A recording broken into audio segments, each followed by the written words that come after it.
fame, protection, maybe even love. Those were the kinds of promises made to women drawn into the orbit of Oren and Alon, the Alexander brothers. But what they actually found behind the screens in Los Angeles, especially leading up to early 2025, well, it was a very different story. A really stark reality, yeah. Accusations of, like, a digital cult.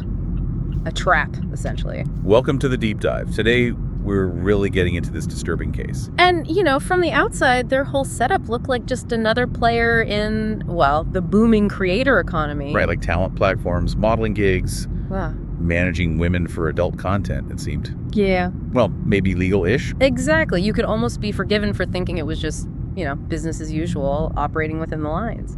But then, things shifted. By early 2025, federal investigators started digging. And they uncovered something much more sinister just beneath that surface. Yeah, and according to the DOJ, what they found wasn't just like bad management or even typical exploitation. We're talking about a suspected trafficking ring. A whole system built on manipulation, on control, stripping women of their autonomy. It wasn't just about the paperwork, was it? It was about power. Allegedly, absolute power. And now Oren and Alon are facing, well, potentially decades behind bars.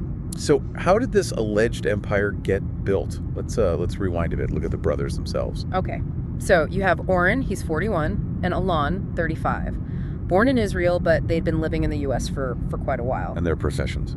Oren called himself a media entrepreneur. Sounds quite official. Alon, his background was a bit more, well, let's say it touched on less regulated areas. Crypto, adult content startups, kind of the legal gray zone. Okay, and something interesting, early on they used different names, aliases. Yeah, that's right. They apparently switched between their real names and various online brands quite easily. Which makes you wonder, right? Was that deliberate? To sort of obscure things? It certainly raises that question. A tactic, perhaps. And this leads us to their main platform, Smash Video. Right, so Smash Video was pitched as this, like, edgy alternative to the big mainstream content sites. Promising what? Less censorship, more money. Yeah, exactly. Less censorship, bigger profits, direct control for the creators with their fans. You can see why that would be appealing. Totally. The whole idea of being your own boss, calling the shots. Yeah. Very attractive. Especially if you felt maybe restricted by the bigger platform's rules, Smash Video looked like freedom. But that promise of less censorship, could that also create maybe an environment where bad stuff could happen more easily without checks? That's a really key point. It's that dual nature, perhaps, that let it operate for so long. Looked legit to some, but maybe shady underneath. So how do they actually get women involved? Recruitment. Well, the sources mentioned pretty standard methods, actually. Instagram, Craigslist, modeling sites, too. And the pitch was? Pretty standard promises, too. More visibility, become an independent creator, build your brand, know the drill. But the reality alleged by these women was bad. Not empowering at all. No, far from it. And this seems to be where the alleged manipulation really kicked in. How so? Well, reports from victims, and it's backed up in the federal indictment, detail how the brothers allegedly used, like, deceptive tactics, getting women to sign contracts. Contracts that were tricky. Very tricky, often really long, complex, hard to understand fully. And these contracts reportedly gave Oren and Alon exclusive control. Over everything. Pretty much. The content created, the bank accounts. They even apparently routed earnings through company accounts and controlled their schedules day to day. Wow. And this control, it wasn't just digital or financial, right? We're hearing about more physical control, too. Yeah, the allegations include transporting women across state lines, even bringing some in from overseas. Like taking passports. Yeah. Monitoring phones. Exactly. Passports confiscated, phones monitored, limiting their communication with, the outside world. It really paints a picture of systematic isolation. And this web of control, it allegedly extended right into where they lived, these so-called content houses. What were those like? Sources describe a really regimented environment, strict rules about almost everything. Like what? Like you couldn't just leave when you wanted. No unscheduled outings, no unapproved guests. Even personal social media was apparently forbidden. And the main rule? Above all else, loyalty. Unwavering loyalty to Oren and Alon. And if you broke a rule or tried to leave, the consequences weren't always physical assault, were they? It sounds more insidious. That's a good word for it. The sources describe coercion through other means, like suddenly finding your bank account frozen. Okay. Or your online reputation being smeared. Attacks online. And there was that really disturbing account leaking private images. Yes, allegedly leaking a woman's intimate photos to her family after she tried to leave. And another woman reported being filmed secretly, then pressured. It's a pattern. Control through fear, through manipulation, not just brute force. Precisely. And by 2024, whispers about this stuff started showing up online. In forums. Women talking about feeling trapped, inescapable contracts, trauma. Yeah, exactly.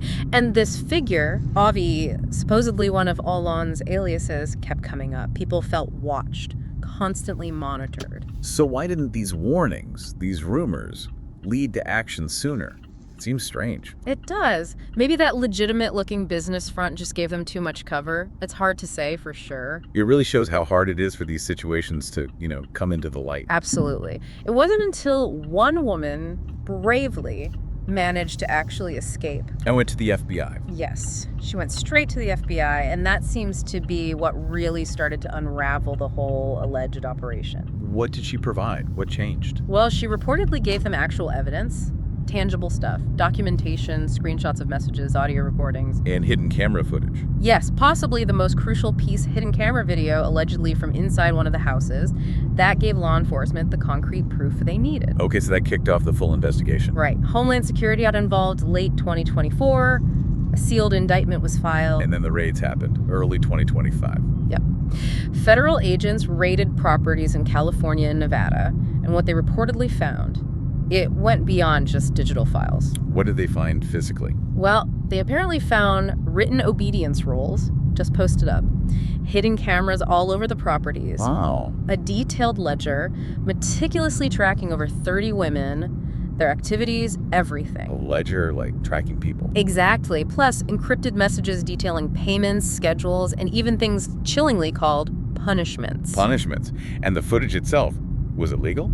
Illegal. It was complex. Some of the content itself might have been technically legal to produce, but the sheer amount and the context, how it was allegedly made, the control involved, raised huge red flags. And this led to the arrests. Oren and Alon were arrested in March 2025, and then the full story, or the prosecution's version of it, became public in May. When that big 42-page indictment was unsealed. Right, by the Department of Justice. And the charges laid out, Right. they suggest a very organized criminal operation. What kind of charges are we talking about?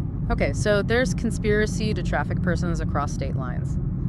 Basically, working together to move people for illegal exploitation. But Coercion and enticement. Wire fraud, using emails, internet, etc. for fraud. Racketeering, which points to organized crime. money laundering, too. Money laundering and maintaining a criminal enterprise under false pretenses. It's a heavy list. But they pleaded not guilty. Despite all the evidence laid out in the indictment, yes, both pleaded not guilty. So the prosecution's argument isn't just about money or exploitation in a simple sense. They're saying it was more like a cult. That's the angle, yeah. They argue Oren and Alon created this cult-like environment, rewarding loyalty, isolating anyone who questioned things. All designed to break down their ability to consent freely. Exactly, to erode their autonomy. And what's really striking is how they allegedly controlled people without, physical chains. Right. The prosecution is really emphasizing the financial manipulation, funneling all the money through company accounts, making it hard for women to get their own earnings. And holding IDs for safety. Allegedly, yes. Controlling identity that way. Plus the strict schedules controlling their daily lives. And psychological games. Yeah, that seems key. Telling them they were part of something big, something real, but also instilling this fear of becoming a nobody again if they left, fear of losing everything. The sources give some specific examples, right? Like the woman RL. Yes. Her story is harrowing.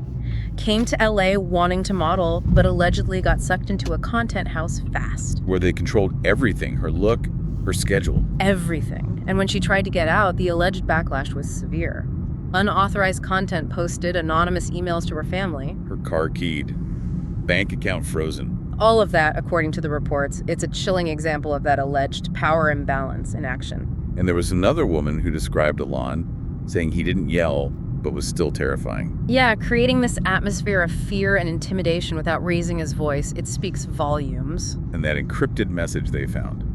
We don't need to hit them, we just control everything around them. That just perfectly sums up the alleged strategy, doesn't it? Systemic control, not necessarily overt violence.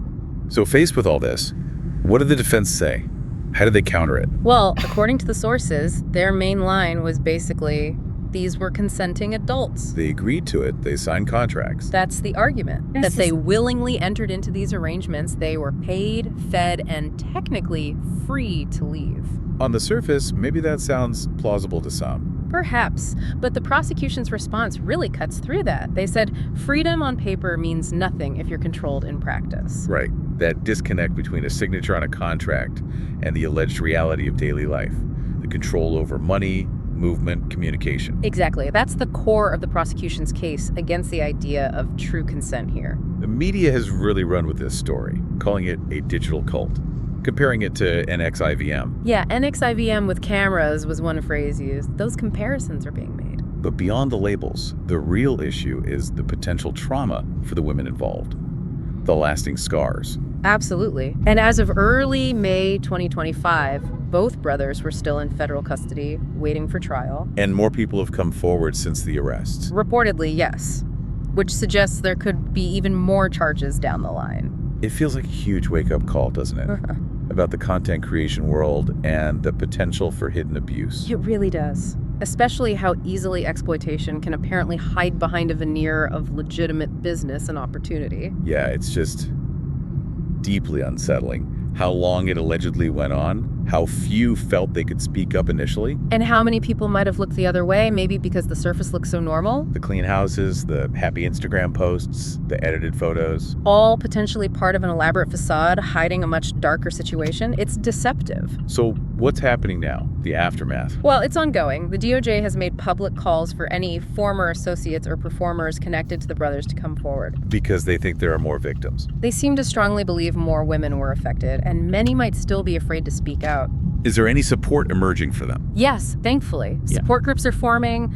Online communities are organizing, trying to pool legal resources for survivors of this kind of, well, creator exploitation. And it's important to remember, this isn't just about adult content, is it? Not at all. The core issues here, manipulation, control, disguised as opportunity, treating people like assets they can apply in many industries, many situations. The sources really hammer home that point about silence, how silence lets this stuff keep happening. It really does. And what's particularly disturbing in this case is how the appeal of online platforms, the promise of being independent, was allegedly twisted to exert such deep control. It definitely highlights the need to be critical, to be aware, when looking at these online opportunities that seem maybe too good to be true. For sure, heightened awareness is crucial. So as we wrap up this deep dive into the Alexander brothers case, Yeah, wow, some really disturbing takeaways stick with you. definitely. The alleged manipulation, that suffocating control hidden behind promises. And that huge gap between the glossy surface and the alleged grim reality for these women. It really underscores how important it is to look past appearances, to question those ventures promising quick fame and easy money, especially online. Yeah, genuine empowerment comes from transparency, respect, autonomy. Not from hidden agendas and coercion. This case is a stark reminder of that. And it leaves you thinking. Consider the systems, online, offline, where similar power dynamics might be playing out, unnoticed. What are those subtle signs we might be missing? Right? And what can any of us do to help create environments where this kind of exploitation just can't take root, can't thrive? That's a really important question to ponder long after we finish talking about this specific case. Indeed. Well, thanks for exploring this complex and frankly disturbing story with us today.